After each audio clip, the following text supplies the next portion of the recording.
सिद्धाश्रम क्षेत्र में रहते हुए मारीच राम की दैवीय शक्ति जान चुका था। अपनी मां ताड़का और भाई सुबाहु के मारे जाने के बाद वो दिन रात राम की भक्ति में ही लगा रहता था, किंतु अब उसी राम के विरुद्ध उसे रावण का साथ देना था। ना चाहते हुए भी वो रावण का आदेश मानने के लिए विवश था। वो ये सोचकर उसके साथ चल पड़ा कि रावण के हाथों मरने से अच्छा है कि वो राम के हाथों मारा जाए। पंचवटी पहुंचने के बाद जब लंकेश रावण ने अपनी योजना बताई तो मारीच कांप उठा। इस समय हम पंचवटी में हैं। यहां से कुछ ही दूरी पर अयोध्या कुमार राम की कुटी है। उसके साथ उसकी पत्नी और उसका अनुज है। तो क्या हमें उन पर आक्रमण करना है? नहीं, आक्रमण करना होता तो हम तुम्हारे पास आते। लंकेश को अपने भुजबल पर विश्वास है, किंतु आज भुजबल की नहीं, कूटनीति की आवश्यकता है। कैसी कूटनीति? हम उनका वध करना नहीं चाहते। हम चाहते हैं कि वो अपनी भूल और अपने दुस्साहस का पश्चाताप करते हुए घुट घुट कर मृत्यु को प्राप्त हो। जो दुख हमें अपनी बहन शूर्पणखा की दशा देखकर हुआ था, वही दुख उन्हें होना चाहिए। आप ये बताएं लंकेश कि मुझे क्या करना है? मुझे राम की भार्या सीता का हरण करना है, और तुझे इसमें... नहीं लंकेश नहीं, ये पाप है, घोर पाप। बस! पर श्री राम और उनके भ्राता लक्ष्मण के होते ये असंभव है। फिर भी आप जो कहेंगे मैं वैसा ही करने के लिए तैयार हूं लंकेश। तू रूप बदलने की विद्या जानता है मारीच। हम चाहते हैं कि तू स्वर्ण मृग का रूप धारण कर राम की कुटी के सामने जाओ। इससे क्या होगा लंकेश? लोभ मारीच, लोभ। तुम जानते हो कि मनुष्य का लोभ से बड़ा और कोई शत्रु नहीं है। श्री राम को किसी प्रकार का लोभ छू भी नहीं सकता लंकापति। किंतु उसकी भार्या सीता तो स्वर्ण मृग देखकर अवश्य आकर्षित होगी। ठीक है, चलिए, परंतु याद रखिए कि ये कृत्य करने के बाद आप राम के क्रोध से बच नहीं सकेंगे। वेद शास्त्रों के ज्ञाता होते हुए भी आप पर स्त्री का हरण करने का भयानक पाप कर रहे हैं। तेरी कायरतापूर्ण बातें सुनकर लंकेश अपना विचार नहीं बदल सकता। हम किसी भी स्थिति में राम की भार्या सीता का हरण करेंगे। ठीक है लंकेश, चलिए।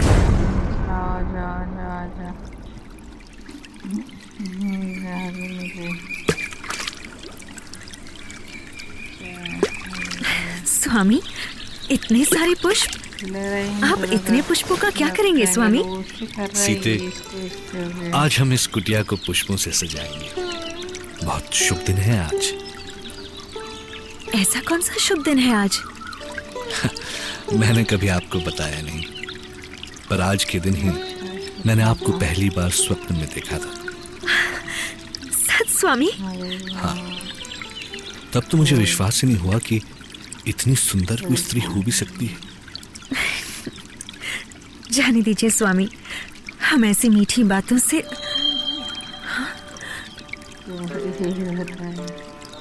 ये अचानक कहाँ खो गई सीते? अचानक जानकी को एक अद्भुत दृश्य दिखाई पड़ा और वो चकित सी उस ओर देखती ही रह गई। राम उनसे कुछ सुनने की प्रतीक्षा कर रहे थे, किंतु सीता को इसका भी ध्यान नहीं रहा। राम के बार बार पूछने पर वैदेही सीता ने श्री राम को जो दृश्य दिखाया, उसे देखकर तो वो भी चकित रह गए। वो देखिए स्वामी, वो कितना सुंदर मृग, बिल्कुल स्वर्ण जैसा। स्वर्ण मृग? किंतु मैंने तो कभी किसी स्वर्ण मृग को नहीं देखा। उसे मेरे लिए ले आइए स्वामी, आप देख भी लेंगे और मेरी इच्छा भी पूरी हो जाएगी। मुझे लगता है भैया कि हमें छलने के लिए किसी राक्षसी माया की रचना की गई है। आपकी इन बातों में वो हाथ से निकल जाएगा, शीघ्रता करें। ये मायावी शक्तियां राक्षसों के पास ही हैं भैया। यदि वो राक्षस है तो हमें उसका वध करना होगा, अन्यथा वो इस पंचवटी की शांति में बाधा बन सकता है। तो अब विलंब ना करें भैया, भाभी की चिंता भी बढ़ती जा रही है। चलिए मैं भी आपके साथ चलूंगा। नहीं लक्ष्मण, तुम यहीं रहकर सीता की रक्षा करो, मैं इस मृग को देखता हूं। ठीक है भैया, ये लीजिए अपना धनुष बाण। अरे ये तो सचमुच स्वर्ण मृग है, कैसा कुलाचे भर रहा है, हवा सा वेग है इसमें। मैं इसके पीछे शायद बहुत दूर तक निकल आया हूं, अब बाण चलाना ही होगा। ये तो बच निकला। अब ये राम बहुत दूर निकल गया। अब तू नहीं बच सकता दुष्ट। हे लक्ष्मण, हे सीता, ये तो सचमुच मायावी राक्षस है, पर मरते हुए इसने लक्ष्मण और सीता की पुकार क्यों की, और वो भी मेरी आवाज में? कहीं वो लोग घबरा ना जाए।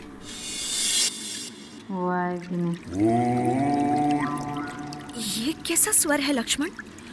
कहीं तुम्हारे भैया संकट में तो नहीं है? तुम तनिक भी विलंब ना करो लक्ष्मण, शीघ्र जाओ, जाकर देखो उन्हें। पर कहीं यहाँ पर आप पर कोई संकट आ पड़ा तो? मेरी चिंता मत करो लक्ष्मण, मेरा मन आशंकित हो रहा है, पता नहीं वो किस हाल में है। परंतु भाभी। जल्दी जाओ, मेरा हृदय उनके लिए व्याकुल हो रहा है।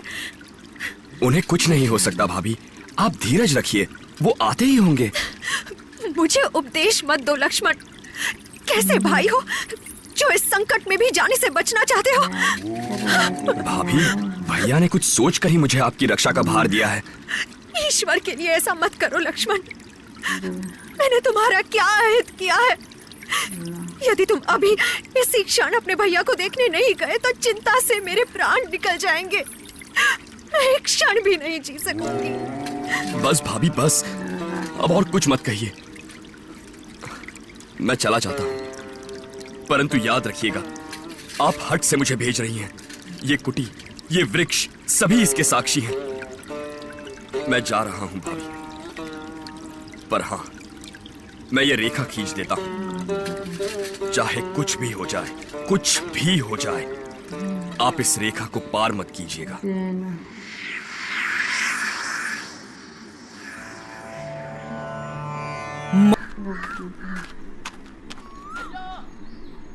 भैया, कहां हैं आप? लक्ष्मण, तुम यहां? मैंने तो तुम्हें सीता की रक्षा करने को कहा था। हाँ भैया, पर मैं विवश था। भाभी ने मुझसे बहुत आग्रह किया। उन्होंने यहां तक कह दिया कि यदि मैं आपके पास नहीं गया तो वो अपने प्राण दे देंगी। अनर्थ, घोर अनर्थ। वो मृग नहीं, वो कोई मायावी था। हमारे विरुद्ध उसने कोई चाल चली है। मुझे लगता है कि सीता उसके कपट का शिकार हो गई है। चलो लक्ष्मण, जल्दी चलो, जाने कौन सी अनहोनी होने वाली है। लक्ष्मण को देखकर श्री राम के मन में जाने कितनी आशंकाएं उठी। दोनों भाई भागते दौड़ते कुटी की ओर निकले। दूसरी ओर लंकेश रावण अपनी योजना के अनुसार साधु के वेश में जानकी के पास पहुंचा।